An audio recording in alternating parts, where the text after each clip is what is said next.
سلامونه دوستانو ستړي مشئ الادیو کې چې روغ بوی راته د هر څه نه مخکې ستاسو واړو څخه ډېره زیاته مننه کوم چې تاسو احمد ټایمز دومره سپورټ کوئ او دومره مینه ورکوئ نو ډېره زیاته مننه کوم.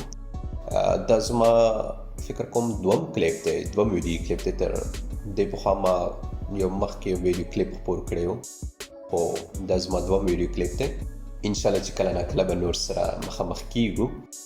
دوستانو ما دوه ګروپونه جوړ کړي دي، هغې برخه کې لږ معلومات درکوم کوم چې ضروري دي.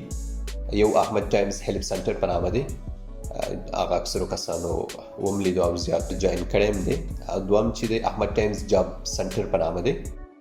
احمد ټایمز هیلپ سنټر کم ګروپ چې دی دوه کسانو چې زه د دې ګروپ کریډیټ هغې ته ورکوم. یو افغانستان کې و، هغې راته د مشوره راکړې وه. بل څو ورځې مخکې یو چا راته ټلیفون کړی و چې ماته اوس نمبر معلوم نه دی، نو هغې راته ویلي و چې که داسې یو ګروپ جوړ شي تر څو په هغه کې موږ خلک خپلې ستونزې شریکې کړي او کوم چاته چې د حل لار معلوموي هغه کس ورته حل لار وښایي. نو کله چې ما هغې باندې سوچ وکړو نو هغو آیډیا ماته ډېر خوند راکوي، نو همدې له وجې ما هم دا ګروپونه درته جوړ کړی. احمد ټایمز هیلپ سنټر ګروپ چې کوم دی صرف او صرف د په خاطر جوړ شوی دی چې زموږ کوم هیوادوال چې دي په هر هیواد کې چې دي دوی کومه ستونزه لري هغه د دې ګروپ له لارې د ګروپ ګډون کوونکو سره شریکه کړي. کوم چاته چې په اړه معلومات وي هغه کس ورته هغې ستونزې حل لار وښایي. نو د هیلپ سنټر ګروپ مطلب دا دی. جاب سنټر ګروپ مطلب دا دی چې کم څوک کارمندانو ته ضرورت لري په هر ځای کې چې وي، کارګرو ته ضرورت لري، هغه پکې پوسټ وکړي چې موږ د دې کارګرو ته په دې شرایطو ضرورت دی.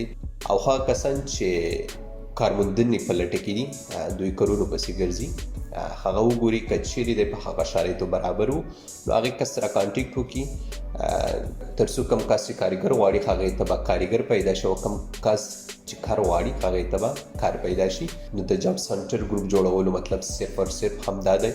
نور زموږ کوم هیوادوال چې په مختلفو ادارونو کې کار کوي، خاص کر ټایپینګ سنټرونو کې چې کار کوي، نو دوی واړو څخه هیله کوم چې دوی دغه ګروپ جوین کړي.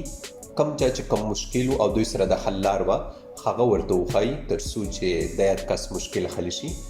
او د دې له لارې به موږ او تاسو یو بل سره ډېره همکاري کړې وي او انشاءالله چې همکاري به کوو. د دې ګروپونو شرایط ډېر ساده دي، صرف هغه کسان چې ستونزې لري او هغه کسان چې هغې ستونزې ته د حل لار لري نو هغه کولی شي چې د ګروپ کې ګډون وکړي. نور کم څوک چې خپل پروموشن پکې کوي، کم څوک چې بې ځایه پوسټونه پکې کوي، کم څوک چې خپل بزنس پکې پروموټ کوي، هغوی لپاره دې ګروپ کې هیڅ اجازه نشته.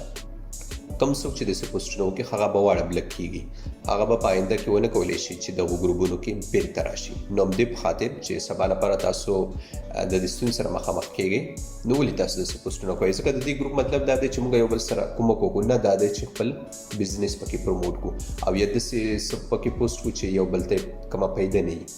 سمه ده؟ همداسې د جاب سنټر کوم ګروپ چې دی هغه هم همدا مطلب دی چې صرف او صرف پکې کارموندنې پوسټونه باید وشي. څوک چې کار غواړي او څوک چې کارکوونکي غواړي صرف دغه کسان پکې خپل پوسټونه کولی شي. نور کوم چا چې بې ځایه پوسټونه وکړل هغه به واړه بلک کېږي. سمه ده؟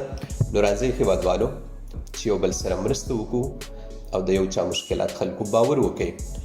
که د ستا له لارې کوم چا مشکلات حل شول، هغه کم خوشحالۍ احساس چې تا ته میلاویږي که نه هغه به تاسو په ډېرو پیسو پیدا نه کړي.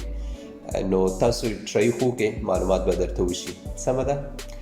او یو ځل بیا ستاسو واړو څخه زه ډېره زیاته مننه کوم. کوم څوک چې دې ګروپونو ته نه دي راغلي لینکونه یې زه در کوم، یا تاسو سمپل په خپل فیسبوک کې احمد ټایمز هیلپ سنټر سرچ کوئ، تاسو ته به ګروپ راواړي، او احمد ټایمز جاب سنټر سرچ کوئ تاسو ته به همدا ګروپ راواړي. نو ډېر په اسانۍ سره تاسو جوین کولی شئ. سمه ده؟ نور زه درنه غواړم په همدې ځای اجازه. ښه آباد اوسئ.